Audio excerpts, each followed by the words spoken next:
সুপ্রিয় শিক্ষার্থীগণ, তোমাদের সামনে আজকে একটা নতুন বিষয় নিয়ে আলোচনা করব, যেটা রসায়ন বিজ্ঞানে খুবই গুরুত্বপূর্ণ জিনিস এবং যেটা অনেক সময় খুব আমাদের মাঝে কনফিউশন তৈরি করে।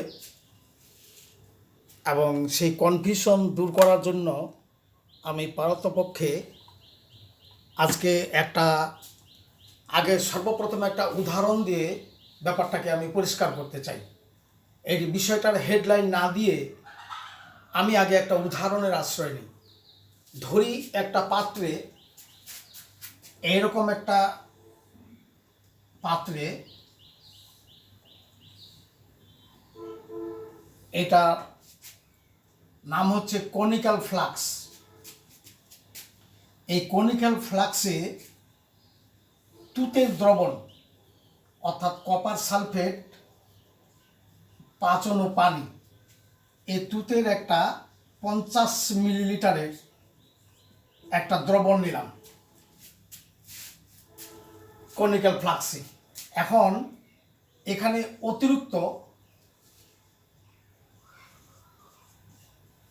অতিরিক্ত পটাশিয়াম আয়োডাইড এই দ্রবণ এখানে যোগ করা হলো। তো পটাশিয়াম আয়োডাইড এখানে কপার সালফেটের সঙ্গে যোগ করাতে এটা দুটার মধ্যে বিক্রিয়াতে আমি দেখাবো, এখানে আয়োডিন বাষ্প উৎপন্ন হবে।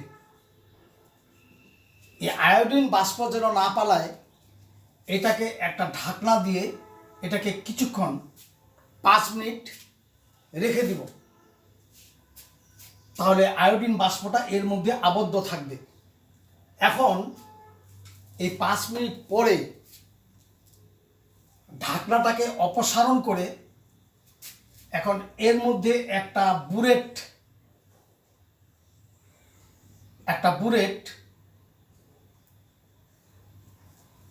ধারকের সাহায্যে আটকাইলাম।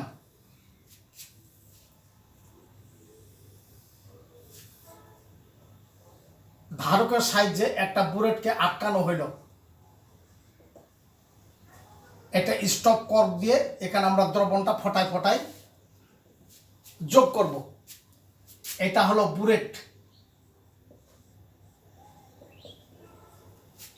এই বুরেটের মধ্যে যে দ্রবণটা নিব আমরা, সেটা হলো সোডিয়াম থায়োসালফেট,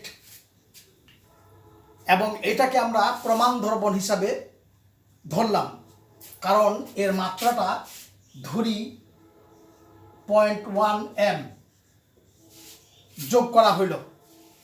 এখানে ফোটায় বুরেট থেকে এই সোডিয়াম থায়োসালফেট ফোটায় যোগ করতেছি।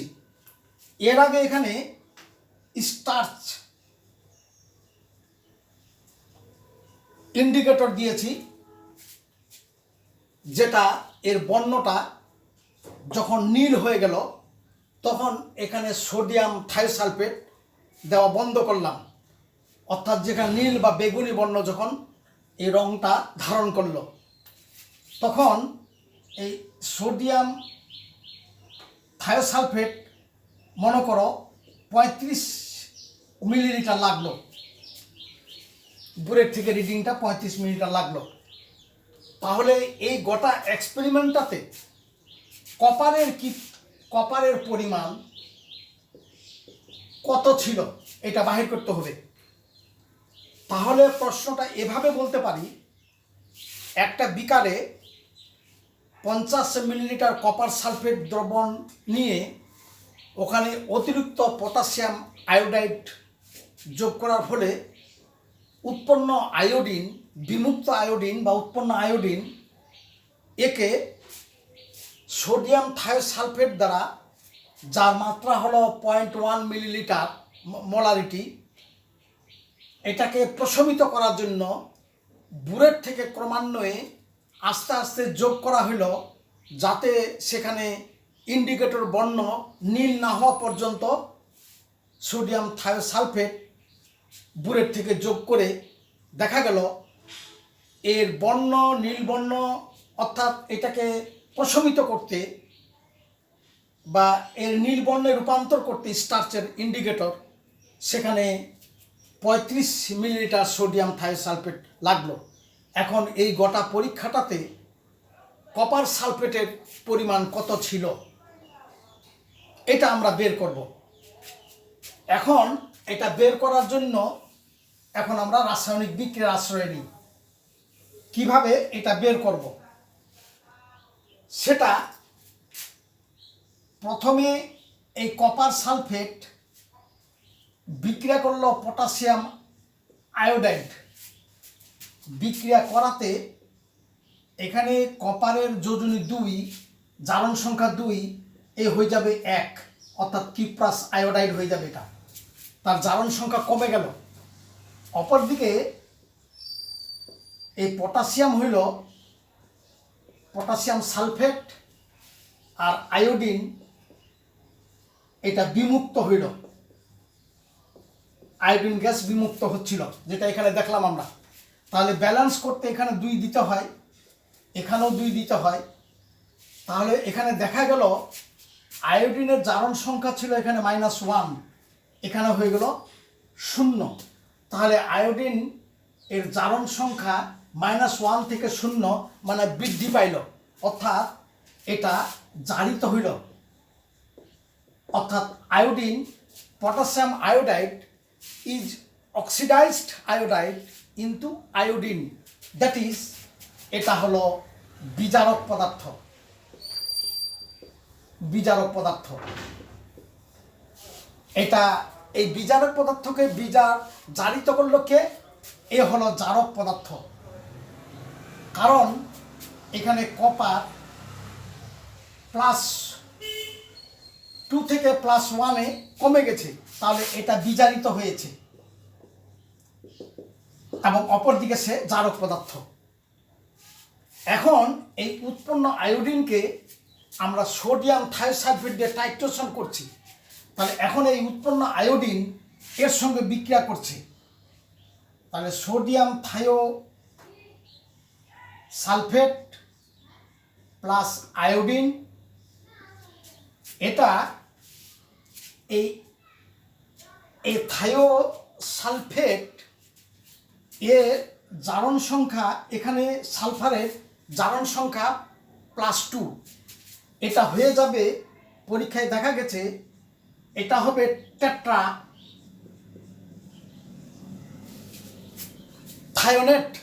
তখন সালফারের জারণ সংখ্যা এখানে হিসাব করে পাওয়া যাবে 2.5, অর্থাৎ বৃদ্ধি পাইল। তাহলে এর জারণ সংখ্যা বৃদ্ধি পেয়ে এটা হয়ে গেল। অপরদিকে এখানে আয়োডিন, এ হয়ে গেল আয়োডাইড। তাহলে এখানে 2টা আয়োডিন 2 দেওয়া লাগে, এটাও হয়ে গেল 2, তাহলে 2 4, তাহলে এখানে 2, এখানে 2, তাহলে সোডিয়াম হইল 2 আর 2 4, সালফার হয়ে গেল 4, এখানে সালফার 4, অর্থাৎ টেট্রা থায়োনেট এর রূপান্তর হইল। তাহলে এখানে আমরা দেখতেছি এই আয়োডিনের জারণ মান, এর জারণ মান 0 থেকে -1 কমে গেছে, তাহলে এ বিজারিত হয়েছে এবং এখানে হলো সে জারক পদার্থ। তাহলে আয়োডিন পটাশিয়াম আয়োডাইডের বেলায় এ ছিল একবার বিজারক পদার্থ, এখন হয়ে গেল জারক পদার্থ। আর এটা হয়ে গেল, এ যেহেতু তার জারণ সংখ্যা বৃদ্ধি পেয়েছে, এ হয়েছে জারিত, তাহলে এ হলো বিজারক পদার্থ। তাহলে আমরা দেখতেছি যে 1 মোল আয়োডিনকে বিমুক্ত করতে লাগছে 2 মোল কপার সালফেট। আবার এই 1 মোল আয়োডিনকে তার আয়োডাইডে রূপান্তর করতে এখানে এটা লাগছে 2 মোল সোডিয়াম থায়োসালফেট বা 1 মোল কপার সালফেট উৎপন্ন করতে পারবে, তাহলে 1 মোল সমান হচ্ছে 1 মোল সোডিয়াম থায়োসালফেট। অতএব এই 1 মোলকে বানাতে এই 1 মোল সোডিয়াম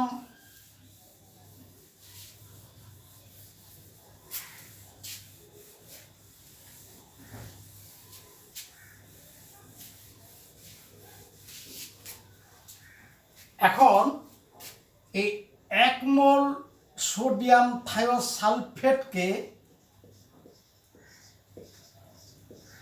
তৈরি করতে 1000 মিলিলিটার পাত্রে 1 মোল বানানো যাবে। এটা equivalent to 1 mole copper sulphate দ্রবণ। এই 1 মোল কপার সালফেটের মধ্যে কপারের পরিমাণ, এর পারমাণবিক ভর 63.5 গ্রাম অফ কপার 2+ আয়ন। অতএব 1 মোল 1 মিলিলিটার 1 মোল সোডিয়াম থায়োসালফেটের জন্য 63.5 ইজ ডিভাইড বাই 1000 গ্রাম লাগবে। এখন বুরেটে থেকে সোডিয়াম থায়োসালফেট লাগছিল 35 মিলিলিটার এবং তখন এর মাত্রা ছিল 0.1 মোল। তাহলে এটার জন্য কপার এখানে বিজারিত হবে 63.5 into 35 into 0.1 is divide by 1000 এত gram, that is equal to 0.22 gram of copper. তাহলে এত গ্রাম কপার সেখানে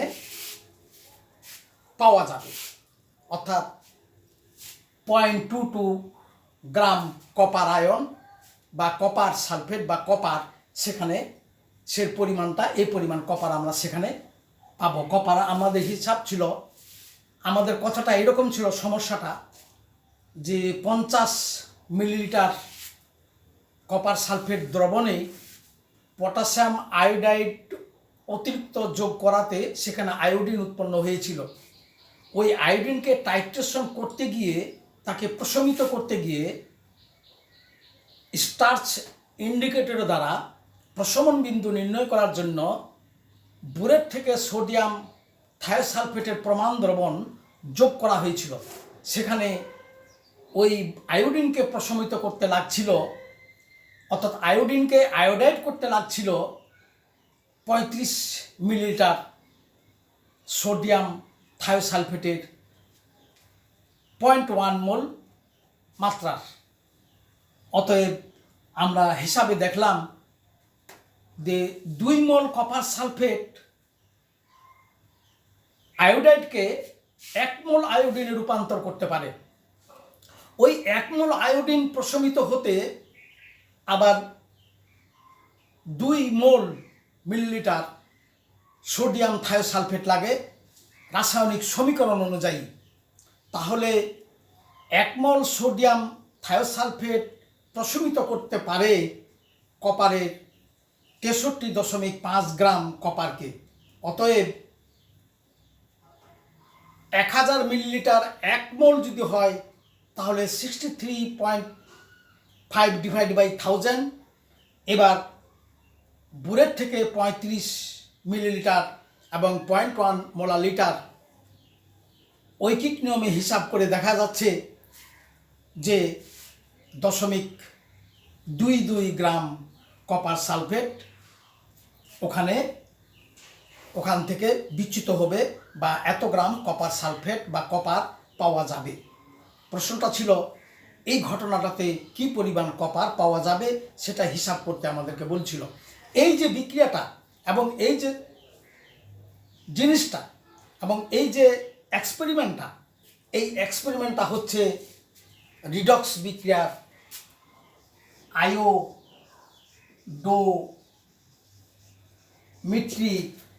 বা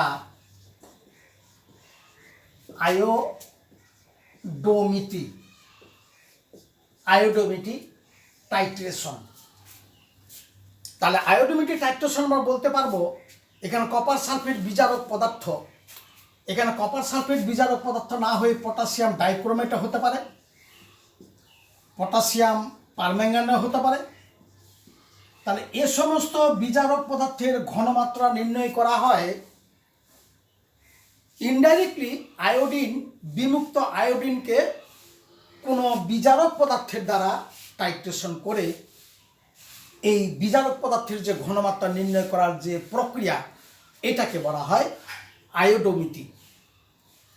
এখানে আয়োডোমেট্রিতে আরেকটা কথা মনে রাখা দরকার যে সোডিয়াম থায়োসালফেট এটা সেকেন্ডারি স্ট্যান্ডার্ড পদার্থ, অর্থাৎ এই পদার্থের মাত্রা যদি আমরা বানিয়ে রাখি বোতলে এটা পরিবর্তন হয়ে যাবে, এটা সেকেন্ডারি স্ট্যান্ডার্ড। কারণ এই সোডিয়াম থায়োসালফেট বিশুদ্ধভাবে পাওয়া গেলেও এটা পানি গ্রহণ করে এটার মাত্রা পরিবর্তন হয়ে যায়। এই জন্য একে টাইট্রেশন করতে হয় প্রাথমিক একটা প্রাইমারি স্ট্যান্ডার্ড সাবস্ট্যান্স, সেটা পটাশিয়াম পারম্যাঙ্গানেট দিয়ে। অর্থাৎ পটাশিয়াম পারম্যাঙ্গানেট একটা প্রাইমারি স্ট্যান্ডার্ড সাবস্ট্যান্স, ওইটাকে ওর প্রমাণ দ্রবণ ধরে এই সোডিয়াম থায়োসালফেটের মাত্রা নির্ণয় করতে হয়, ওই মাত্রা দিয়ে অতঃপর আয়োডিনকে টাইট্রেশন করা লাগে। এই হলো আয়োডোমেট্রির টাইট্রেশনের মূল কথাবার্তা। তাহলে এই এক্সপেরিমেন্টটা মনে রাখলেই আয়োডোমেট্রি জিনিসটা তোমাদের আয়ত্ত করতে পারবে। তোমাদের সকলকে ধন্যবাদ।